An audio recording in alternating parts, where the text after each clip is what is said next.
Hey folks, Jim here, producer of Around the House Show. You're loving the audio tips right now, but here's something new. Our full-length episodes and expert interviews are now on YouTube as video, so you can watch the demos, tool close-ups, and guest interviews, or just hit play and listen like a regular podcast. Just search Around the House Show on YouTube, hit that red subscribe button, and turn on notifications. It's free, and you'll get the best of both worlds, visual how-tos when you want them, audio when you're on the go. Don't forget to subscribe on your podcast app too. Thanks. And now back to the show.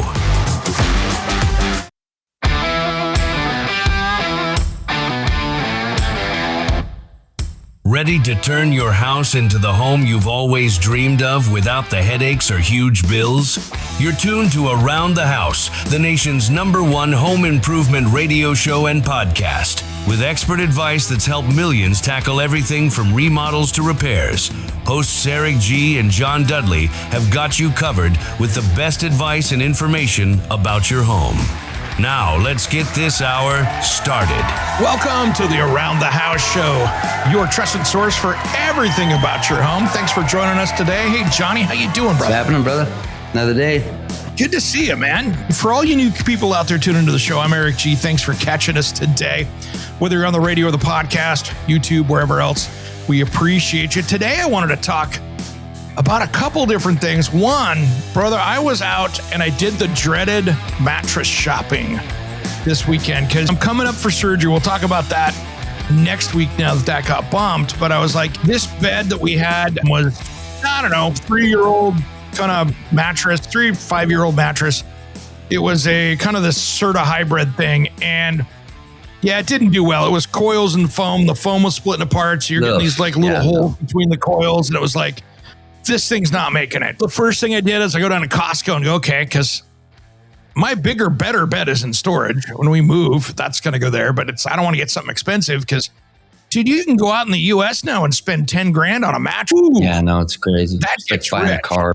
You know, I still think that mattress stores across the U.S. are some kind of money laundering front because they seem to be everywhere and you never see anybody in them. So it's one of those things you go, it's not even really a mattress store, but makes you wonder sometimes. I got something for the Y-Files. We'll have to get that over to them. Seriously, because I was going to say it before you said it, but yeah, you're. But I have a really cool, these guys down the street over here, over across the bridge, not down the street, but they're in the neighborhood. And Mattress Warehouse USA, these guys, they don't pay me a bit, but what I like about them, you can envision this place. I think it was the first VW bug dealership in Portland, Oregon. Oh, sweet. So there's pictures on the wall of all these cool little 60s, 50s, or whatever year that was, VW bugs in the showroom out front. They had service bays. There's 3 or 4 service bays in the back. That's the mattress factory. So they build them right there, which is cool. So they're built right there. So it's made in USA, which I like. And I went in there and got what would have been a $5,000 mattress at one of those big stores for under $900. Wow, nice. Which is nice. And yeah, I could have gone to Costco and got one of the purples or one of those things, whatever they got, the rollout foam ones. But I got something that's super dialed in. It's healthy in that it has all the right ratings for not having the chemicals and stuff in them. And there's a cotton pad top on top. So pretty healthy. It doesn't smell. Some of those things you open them up and you're like, yeah, like a roll of carpet.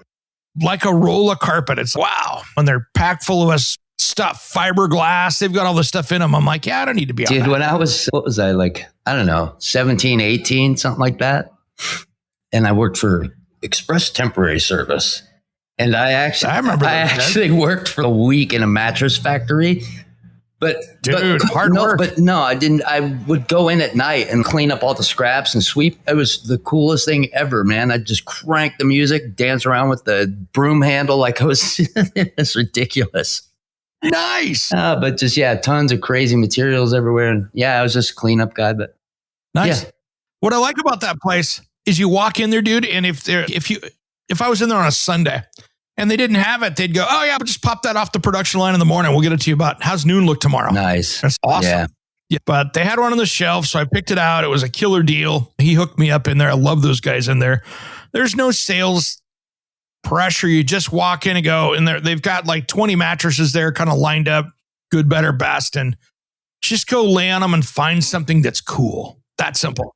And I love it for that. So you can get in there, get you done, get you out the door. Simple. Had a mattress to sleep on last night, and I needed to because, man, I'm going to be sleeping in a sling now with that. So if you haven't heard, guys, I got coming up on shoulder surgery here. What's going to be middle of next week. So I got that dialed in. And so I'm going to be walking around in a sling, including sleeping in bed with one. So I'm like, I got to be comfortable. It's one of those things that's darn expensive to go get mattresses, but I sure wasn't going to spend 10 grand on one. If you want it, that's cool. And I do the adjustable beds and that kind of stuff. That's cool. But it's just, we'll talk more about it. I was talking with Caroline Blazowski. We'll have her on here, and I'm sure we'll get into a debate on what's healthy, because her level of healthy is well beyond what my level of healthy is. Yeah. I'm excited for that banter. Oh, yeah. It'll be a good one. I guess I'm just a little bit more practical when it comes to that. We're dudes. We'll figure it out. I've slept under piers, okay? So the mattress might be a little unhealthy, might not be $70,000 horsehair. It doesn't hurt my back, so I'm good. Yeah, I'm pretty simple when it comes to that stuff. And that's it. And my shoulder, just to give you a quick update on that, I got a torn rotator cuff, torn bicep, a bunch of different stuff on that left arm. So I'm going to be down for a bit. So you guys out there doing DIY projects, whether you're a contractor, homeowner, whatever, be careful. One of those things, I think it was my ceiling project, putting the cedar ceiling up, that jumped the shark and pushed it from that sore to we need to go mechanically fix it. Yeah, man. My overhead shoulder capacity went out at about 36. About 36. I was like, no, I don't like this. That hurts. Yeah, but you could still hold a Fender Stratocaster over your head. Sure, but that's quite different than a 4x8, 5/8 sheet of drywall. 4x12 drywall over your head. Yeah, that's not me either. Yeah, no. That's not me either. I gave up. So anyway, keep it safe out there, guys. Keep it safe. Now, I wanted to talk this hour. We had our water damage guys in before, but I really wanted to talk about this. How to prevent those flooded basements, crawl spaces, and even water underneath slab-on-grade foundations, man. Because I tell you what, there are some contractors out there in what I would call the basement waterproofing guys. There are great ones, and there are ones out there that use fear to take money from you. Truth. And I have a great story before we go out to break, and this is why I want to talk about this. I was working with a company here in Portland years ago, and their competitor was in the house, obviously 2.5 hours. I was there for my 3:00 meeting with these folks, and I waited till 3:20 for the dude to leave because I wasn't going to go up and knock on the door. I thought about it, but I wanted to come up and go, hey, I'm next. Time's done. Get out. He gave these cats like a $35,000 quote to stop the water from coming in the basement. Yeah. And I walk in the door. I walk up to the door and I look down and I go, wow, there's a crack in this. Okay, so set the stage a little bit on this. This is your California split entry kind of house where you walk in the front door and you can go up to the right or the left upstairs, and then the stairs goes downstairs. You're mid-level in that between the upstairs and downstairs. So those California splits. So I'm walking up and I see this crack out of the basement window going down, and there's a sprinkler head right next to it. I'm like, but that's where the water's coming through. So I walk in, I walk down in the basement, cool 70s feel to this house. And long story short, there's asbestos 9x9 tiles on the floor. You could see where, and I'm like, hey man, my wife's upstairs. She needs a minute because, oh my gosh, she was crying because he said, hey, yeah, you've got a big problem. It's going to cost you all this money, 35 grand or something to fix it. And I looked down and I go, man, let's start over. First off, what's with the floor here? He said we're going to do a below-grade waterproofing system with French drain and sump pump. I go, right. Did he count the asbestos removal in here? No. Yeah. So we started getting into that. And I went, hey, man, I think I see where your problem is. It's over in the same area. Can I poke just a little tiny hole in this wall? He said, yeah, whatever. So it's drywall. So I just poked my inspection camera through there, those little snake inspection cameras through there. And I could see where the water was coming in. That's where the leak was. Yeah. So I quoted him $2,500 to fix that because we had to tear the drywall out and do some repair on it. But he was going to be in that 60 grand by the time he had the asbestos and everything else in that. And I fixed it without messing with the floor at $2,500. That became... And those people were just going to get taken. And a lot of people did. That became such a big pitch for, I don't know when it was, early 90s, right? When suddenly everybody's got to trench out their basement for 12 inches around the entire basement, put in the skirt drains and the sump pump, and that's the only way you're going to stop water from coming in this basement. But that was a big deal for a while. So, John, when we come back, let's talk about that. We got to run to break. Let's talk about that when we come back, because there is so much we can do to save you money on this. We'll do that just as soon as Around the House returns. Don't change that dial.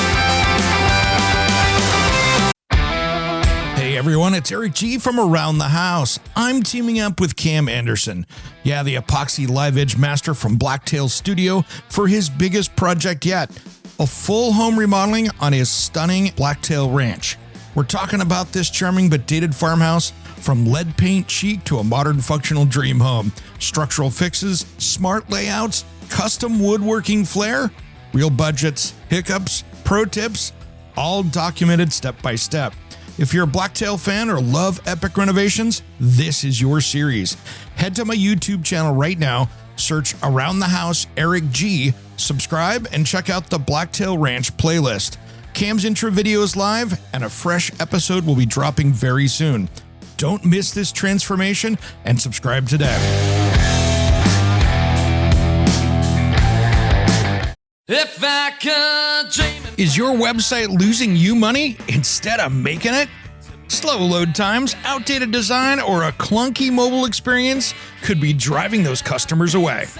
At SiteHypeDesigns.com, we turn bad websites into high-performing, customer-winning machines. Our expert designers create sleek, fast, and SEO-optimized sites that don't just look good, they convert visitors into paying customers. Don't let a weak website hold you back. Visit SiteHypeDesigns.com today for a free website audit and discover how we can take your business to the next level. SiteHypeDesigns.com. Websites that work as hard as you do. For our Around the House listeners, use promo code ERICG for a free website audit and a free half-hour consultation call.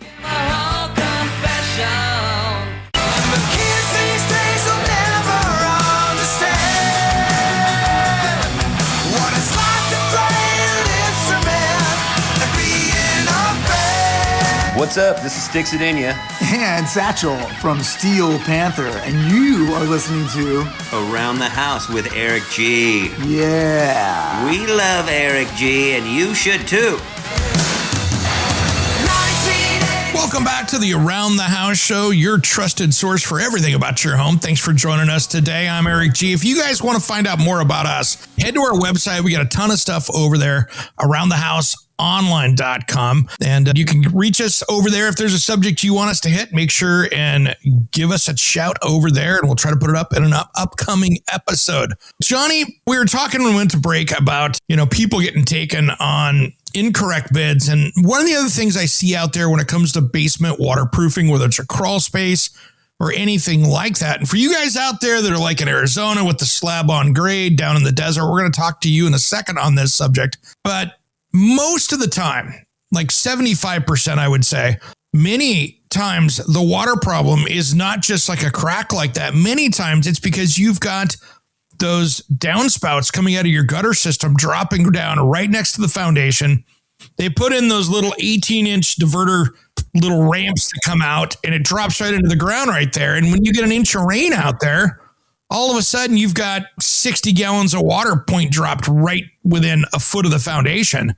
And then you wonder why that's coming in. Water is always going to go to the low point, and you got a swimming pool there with a concrete floor and walls in it that it's just begging to have in there.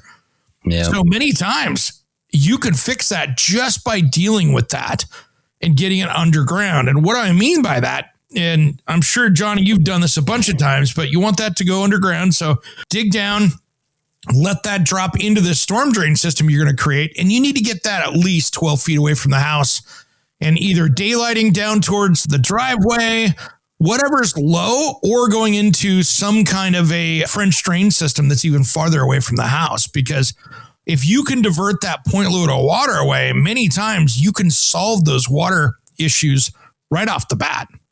Yeah. Look, there's a real simple way too. If you want to just be cheap and quick about it, buy a bunch of that black corrugated. Yeah, that works too. And just funnel it out to the neighbor's yard or something. I didn't say that, did I?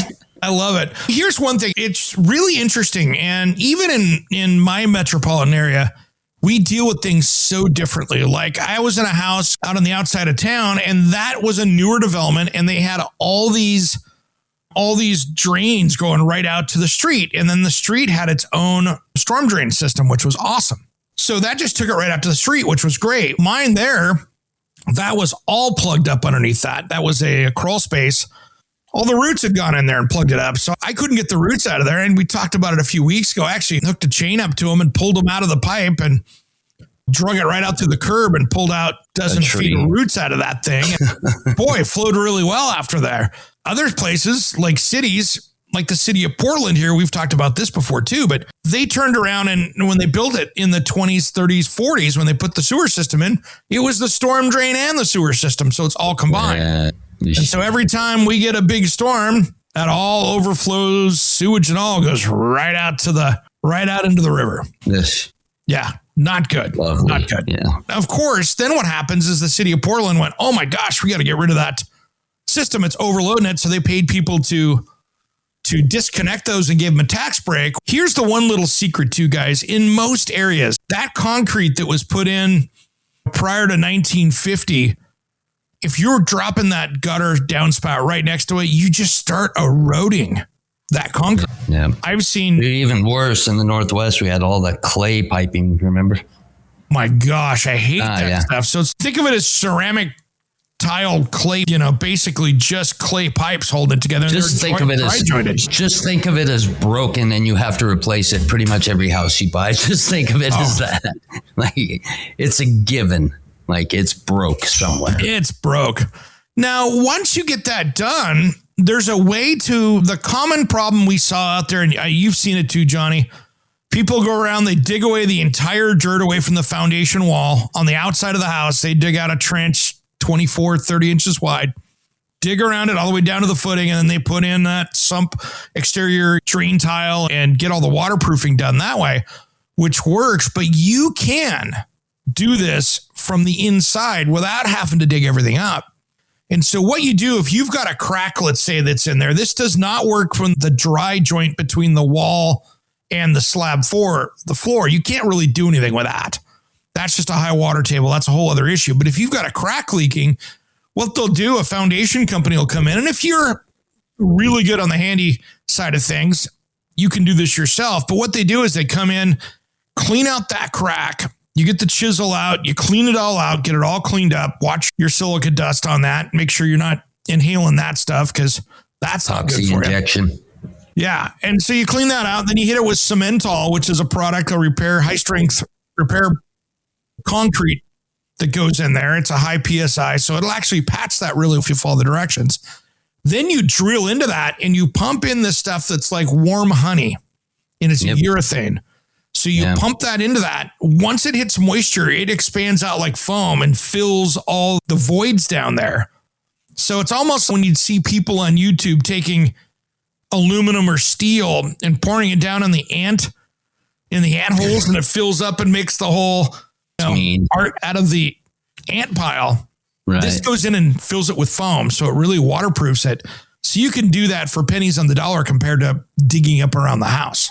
We had a ton of products when I worked at Pioneer Masonry. Again, early 90s, but we do a lot of times, and this is on big commercial stuff, Microsoft buildings and parking garages and things like that are 30 feet below grade. Whether it was epoxy injection, Drive It used to make a really good product that would seal some of that stuff up. But, inevitably, water is the most powerful, insidious element there is. Like, it will find a way. Man, we plugged that one, now it's coming over there. It's almost impossible to seal water from the wrong side. Like you've got to stop it from coming in. It's almost impossible to stop it. Yeah, it's tough. From the other side. You can't just go in there and paint some waterproof coating on the inside that says it's going to stop moisture No, it's not. All the coatings get pushed off as soon as you get in there like that. So that's the nice thing with drilling in, because you're actually putting that on the other side of the wall, right? So then that way it's pushed in. That's what we did with the epoxy injections. It's very similar. Yeah. And the epoxy works well. And when we come back in a minute, I want to talk about that, because I've done some of my own repairs with that. And I got a funny story for that one, where I repaired my own foundation at my last house. But today with epoxy and carbon fiber, you can they use that now to fix bridges that were damaged and stuff like that. So it's really good. You can actually repair a foundation, wrapping it with some epoxy and carbon fiber around there, and it's stronger than the concrete next to it. And that's really cool. Makes sense. Yeah. It's a cool product for that. And then you can go through and after it's done, paint it gray to make it look like it's looking good and it's not standing out like somebody's little Honda Prelude carbon fiber hood that's running around. You want it to look right, but I've got one that we did that I want to do that when we come back. When we'll talk about that, because this is one that, man, I have seen some horrible foundations. And after that, we're going to talk as well about below grade leaks on slabs. And that gets bad, because if you've got that slab-on-grade foundation and they ran the water pipes through it, you got a leak. How do you find that? Right? Brutal, dude. Brutal. I lived in Arizona. I know what that's like. You know what it's like. We'll do that just as soon as Around the House returns. To find out more about us, head over to aroundthehouseonline.com. We will be right back. Hey folks, producer Jim here from the Around the House radio show, America's #1 home improvement powerhouse. I've seen Eric test thousands of gadgets over his 30 plus years as a certified kitchen designer, and he's just dropped his hand-curated top 10 picks for 2026 that'll make your home smarter, safer, and way more efficient. Rush to aroundthehouseonline.com, top products, now. Click the bold names for Amazon deals and snag them before they're gone. Eric G's favorites for 2026. Your house deserves this upgrade. Hey everyone, this is Jim, producer of the Around the House Show podcast. If you're listening right now, you already know we bring you the best tips, tricks, and expert advice to fix, upgrade, and maintain everything in your home without the headaches or the huge bills. But if you're catching us on the radio or borrowing a friend's phone, you're missing out on new episodes dropping straight to your device every week. So do yourself a favor, hit pause for just a second, grab your phone, and subscribe to Around the House Show on your favorite podcast player. Whether it's Apple Podcasts, Spotify, YouTube Music, or wherever you listen. It's completely free, and you'll never miss an episode again. Thanks for supporting the show. Now let's get back to making your house work for you.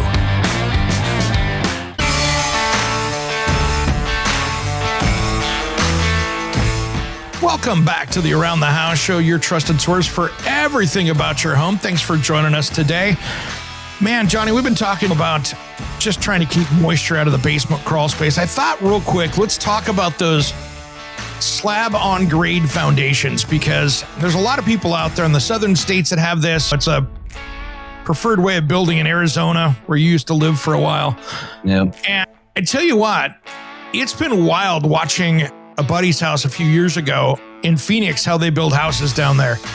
It is way different than many other places in the U.S. This was just scrub desert. They had gone through there, graded the place out with a grader, put the streets in, and then guys showed up and put forms on there and just poured right over the dirt. Yep. That's what they do. Just right over the dirt. It's hard pan. They're like, good enough. Throw some steel in there, good to go. Oh, but if you watch any of these new home inspectors out there that are in Phoenix right now, and there's a couple of them like Cy I watch on there, Cy's home inspections, the stuff he finds that they get away with down there in building that's against building code, but the inspectors just don't catch, is shocking. Yeah. And the bad part is they're running the pipes and the plumbing down in there, so all your water lines are down there. And so you're stuck if you break a water line underneath there, because one, that hard pan is going to push the water someplace else. That hard pan doesn't like to soak it up. So it's going to push up maybe even through the concrete. I have seen homes where you'll have a sewer line break and it starts popping up in a crack in the bedroom 2 doors down in the house. Yeah, it's brutal. And when you get the monsoons down there, that's why it'll rain an hour and you can't drive because, there's water, in a dip in the road and it's 3 feet, 4 feet deep all of a sudden in 30 minutes because water is not going anywhere. It's not soaking in that deadpan real quick it's like a pool liner. Water does not like to soak into the desert. No, and I was shocked because I was down there for Modernism Week one year and in Palm Springs and cruised in there.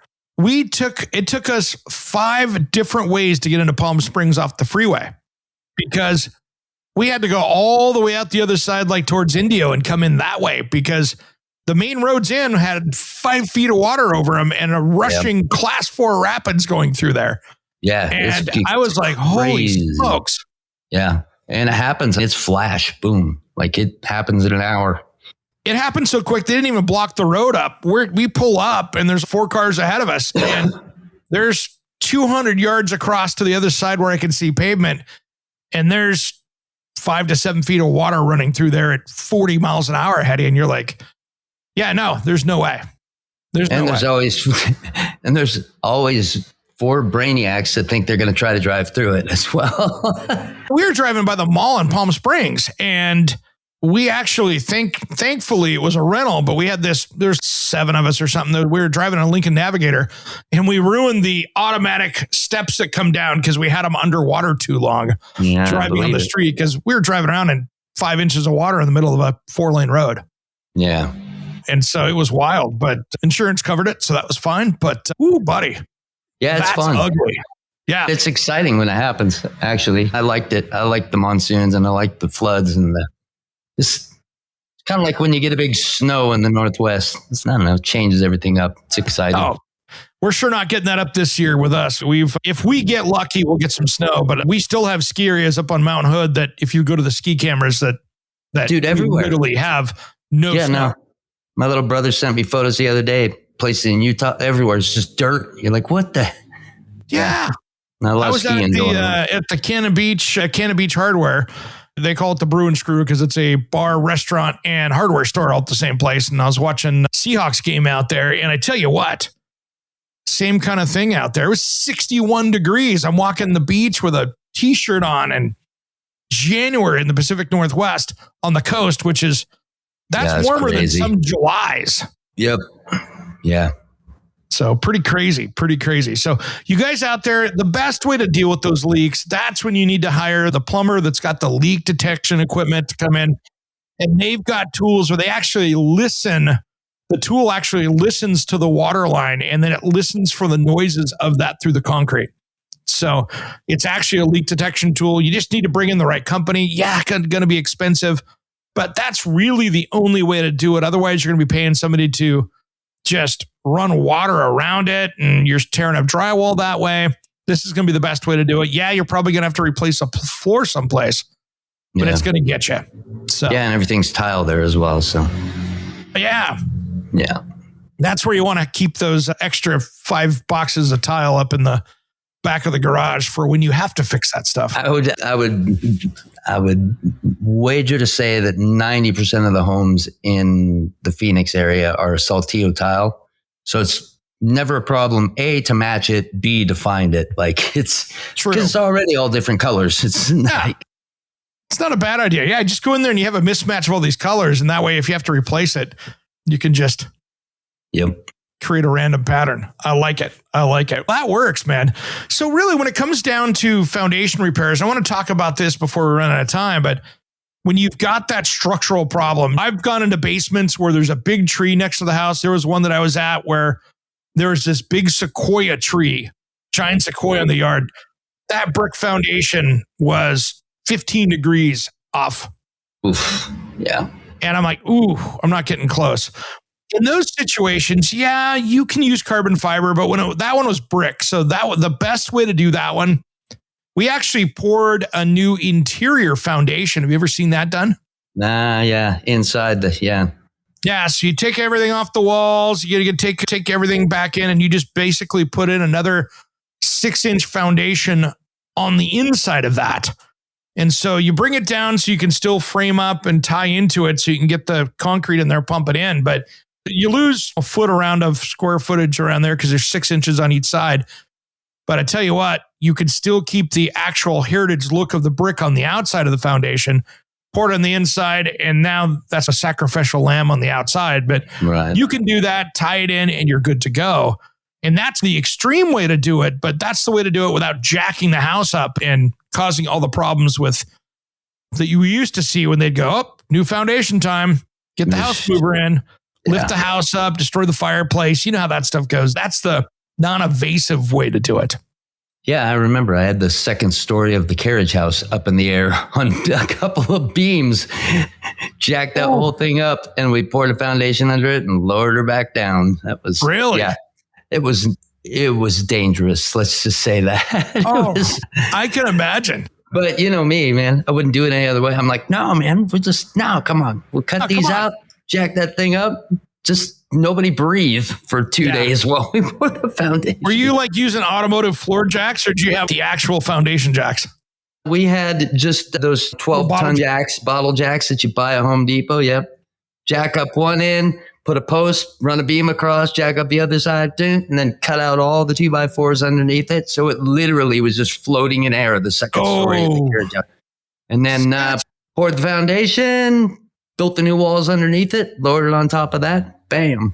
Man, I had neighbors looking at me. I had a house up in Everett, Washington at one point, and the garage was listing by about 10 degrees. I was like 3 inches off at the top. So I was re-siding the outside because I'd just taken a beating. Nobody had put paint on it forever. So I took off the sheeting on the end walls, and then I just pulled my truck up to it and then used the come along. Yep. And then just crunk off the hitch. It's just wooden nails, man. It's just wooden nails. Once you make it do it. I threw my, you make it do what you want. I threw my shear walls up with plywood, and I was good to go, and it stayed. So sometimes you just got to force it. That's the creativity of building stuff and construction in general. Like, I love that kind of crazy stuff. You're like, you're going to do what? I mean, you saw that place on South 8th, man. That was just, I pulled so many wild things on that thing to get it, to keep it 1890 specific. But that's the fun of it. We take out the heritage tree that was growing out through the roof, though. I had to. I had one of those at the beach house, too. Now, brother, when we come back, let's wrap this up. And I also want to talk a little bit about, before we go, about your new project you've been working on. And this is something that's going to make life easier for contractors, homeowners, everything else out there. And I can't wait to talk with you about that at the last bit of the show. So we'll do that just as soon as Around the House returns. Don't change that dial.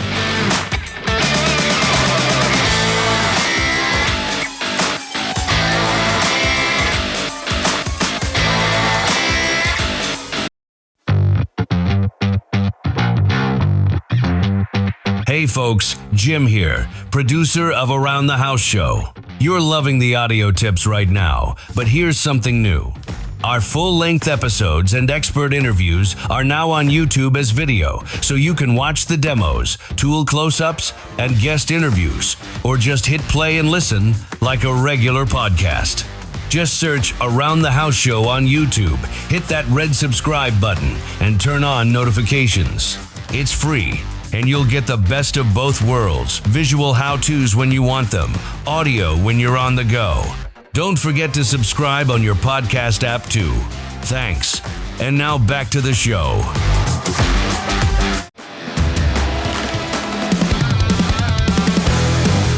Hey contractors, remodelers, designers, and construction pros. Producer Jim here. Pumped to announce the Around the House Pro Insider podcast is back. After a 10-month break, yep, we were recharging, but now we're ready to supercharge your business. Get expert insights, growth strategies, and a few chuckles to elevate your game. Subscribe now on your favorite podcast platform. Don't miss out, or I'll show up to reorganize your job site. Around the House Pro Insider. We're back, better than ever. Catch the show on your favorite podcast player.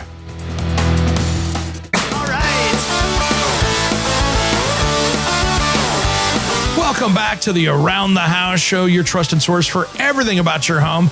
If you want to find out more about us, head over to our website at aroundthehouseonline.com. We'd love to hear from you over there, where you can follow any one of our social media pages out there. We've got them on Instagram, Facebook. Make sure you check out the YouTube, all that stuff, and you can find out a ton of information there. Johnny, we've been talking about foundation repair, and I wanted to talk a little bit about this last subject of it, which was using carbon fiber to repair stuff. And this is something, I don't know if you saw it in the news a year or two ago. I can't remember. I'm not living in Seattle anymore, but they had the West Seattle Bridge closed down because of concrete failure in that bridge. And it was shut down, I think, for a year or two.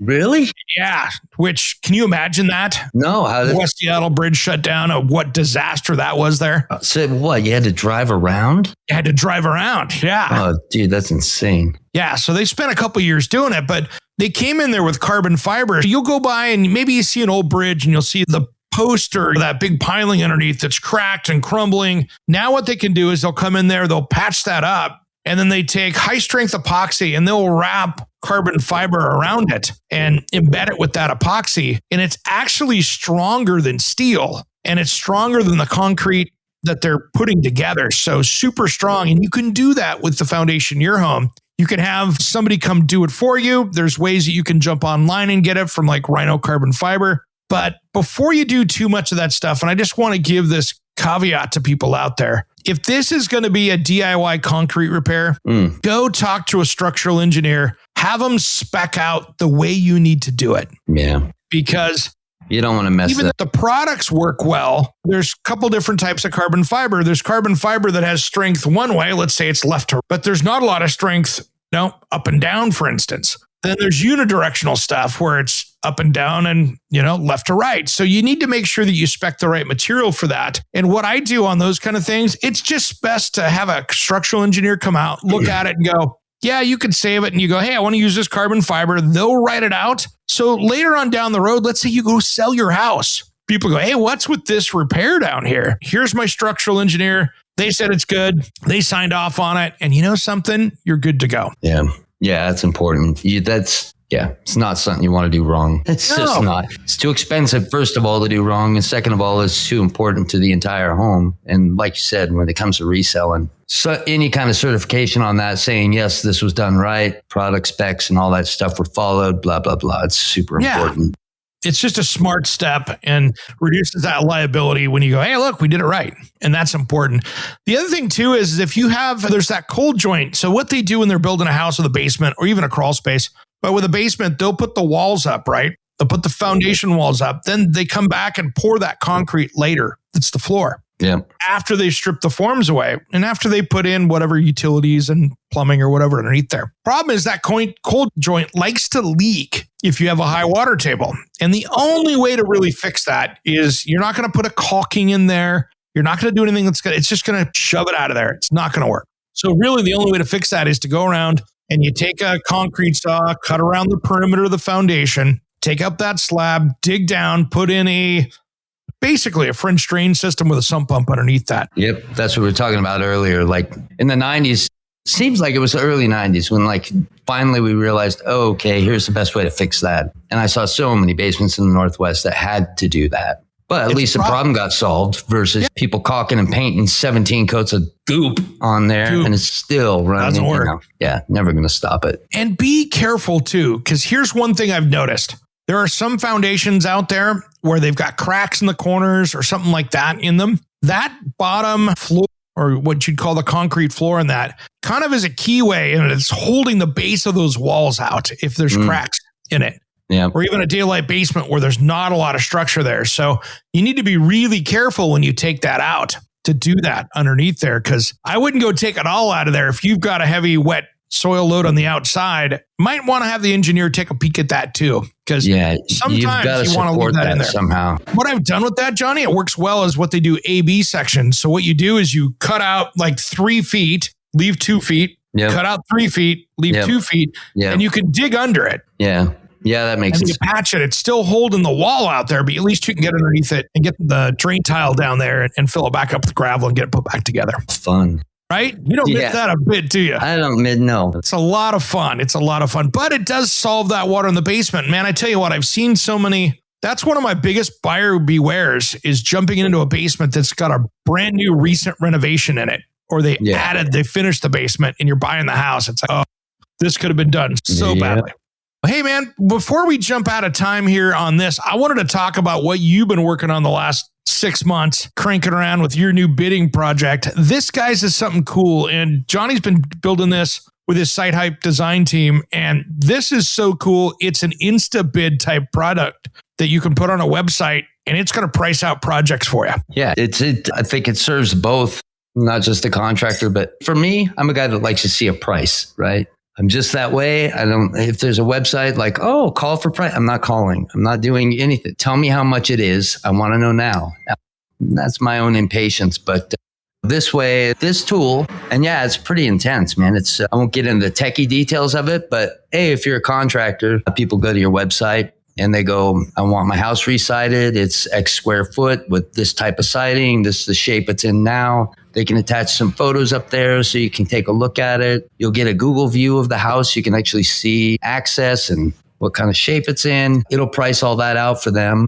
The client gets an immediate number. You get a print off PDF, downloadable. You instantly get an email, price it all out for you. It tells you scope of work. And meanwhile, you, the contractor, you're at work while this is happening. And you just got a bid out that you didn't have to write. You didn't have to send. You didn't have to, nothing. It's serving both parties. I want to know, what's this guy think he's going to charge me for a roof? Bam, there's a number in literally 30 seconds. And the contractor gets notified, hey, you just got a lead for $15,000 roof. Follow it up or check it out or blah, blah, blah. And that's cool. That's the long and the short of it. But yeah, it does a lot of things for on the contractor side of things. It does all your lead tracking. It's got an estimate tracker. You can adjust your pricings. Everything's priced out by material. It gives you an immediate material list. You're going to need 76 sheets of OSB. That's going to cost X at going market rate. You're going to need 15 rolls, a cap sheet, whatever you're doing.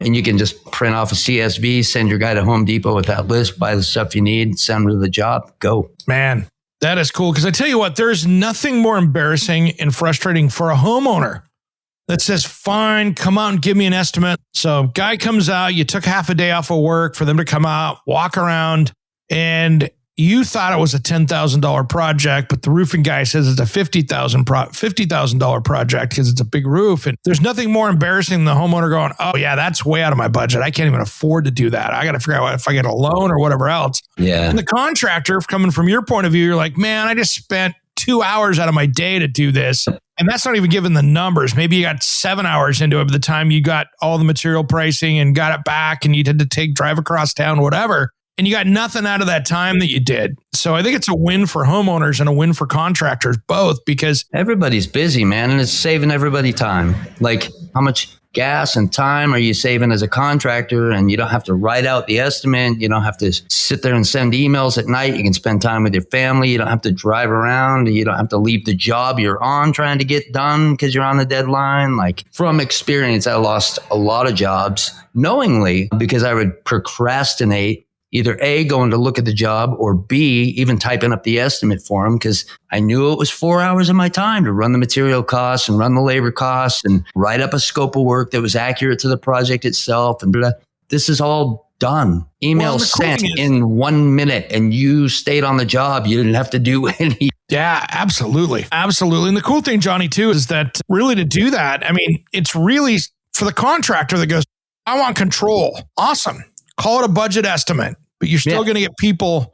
Then you can go out and inspect the job site and get the numbers pure for what you want. Absolutely. No, I don't care if you're spending $5,000 a month on the best of these things out there. Nothing is going to nail every job. If you're in construction, every job is its own animal. What this does is it ballparks it. It's an estimate. It's not a proposal.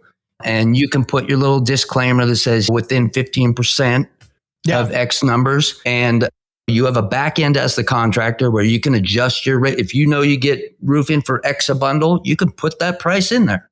It's all adjustable. You're going to start creating historical data and it automatically adjusts your rates. right? So it's keeping, you go, look, I want to make X to cover overhead and expenses and X profit.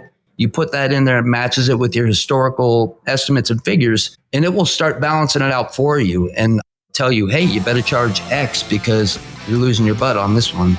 Exactly. Johnny, we're running out of time, but if you guys want to, if you're a contractor out there and want to play around with this, reach out to us. Just head over to our website, send me a message over there to Johnny and I. We'll get you lined up, and just do that at aroundthehouseonline.com. Johnny, great to talk to you about this one today, man. This has been a lot of fun, and man, it's been fun watching you work on this project. Yeah, well, I wish I could say the same. I know. It's good to see you, though, and you can get some sleep now, at least. So yeah, man, yeah, it's definitely getting better. Exactly, brother. All right, guys, for Johnny D over here, I'm Eric G. You've been listening to Around the House.